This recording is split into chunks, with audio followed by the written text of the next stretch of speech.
In this video, I hope to help you make a purchase decision on whether the iPhone XS Max or the iPhone XS is right for you in this size and color comparison. Here I have the iPhone XS in gold and the iPhone XS Max in space gray. So without any further ado, let's crack into the boxes and take a closer look at the devices in comparison to the iPhone X. One weird thing to note is that the headphones are in opposite direction of what you would experience on the iPhone XS on the XS Max. One thing that I do want to highlight, for the cost of these phones, Apple has decided to kind of cheat us and provide us with these crappy slow wall chargers that are 5 volt and 1 amp output.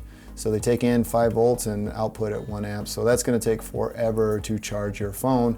And you can see that they're still the traditional USB-A connection, and that's a little cheap as well. We need USB-C to Lightning, in my opinion, and that's kind of crappy that they provide these for the cost of the phone.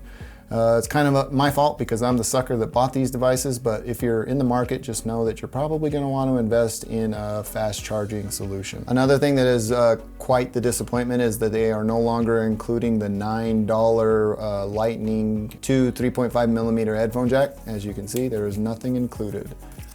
That is really, really cheap of them. And that's kind of upsetting. And the icing on the cake is that they include this outdated cable. And I really don't know what to say about this other than I'm extremely unhappy with what I'm being provided for how much these devices cost. Now with that out of the way, let's get into the iPhone XS Max first.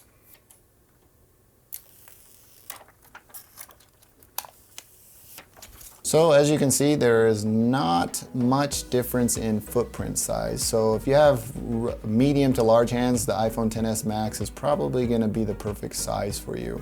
Looking around the back side, the color differentiation is next to nothing. They look exactly the same, just different size devices. The stainless steel band around the iPhone XS Max is the same exact color as what you would experience on the iPhone X. And it just looks like the big brother of the iPhone X. I've seen some reports that the camera module on the iPhone XS and XS Max may be a little bit different. To the naked eye, they look exactly the same. One thing to note is the new antenna band that runs around the length of the device and no longer around the width of it.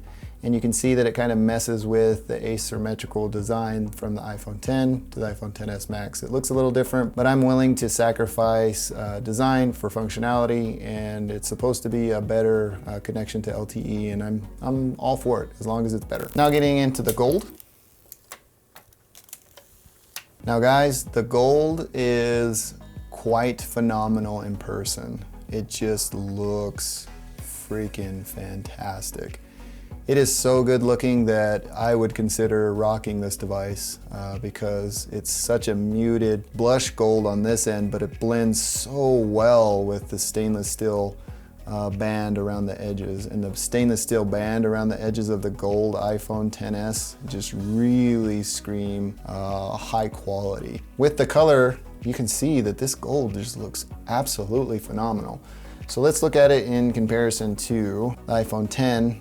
But you can see here that the gold just outshines this thing. The gold just looks great on camera and looks even better in person. I am quite the fan of the gold because it looks just great. As you can see, it shares the antenna band design that's running through the stainless steel chassis of the gold. Additionally, you can also see that it is not asymmetrical anymore, and that it really doesn't bother me. If it works well and the design isn't compromised as much, which I don't think this is a big deal because it's something I wouldn't even notice if other bloggers or other individuals out there would have brought this to my attention, I wouldn't even have noticed. Well, that does it for my color and size comparison of the iPhone XS and XS Max. I will be bringing my full review in about 30 days, so if you like that idea or enjoyed this content, feel free to subscribe because that will be coming soon. I like to spend a little bit of time with the devices so I can get a good grasp on what it does well and what it doesn't do so well. That about does it for me in this one. If you liked this video, please feel free to give me a thumbs up. If you didn't, you know what to do. Thank you for taking the time to watch. I'm Tomas, and I will catch you in the next one.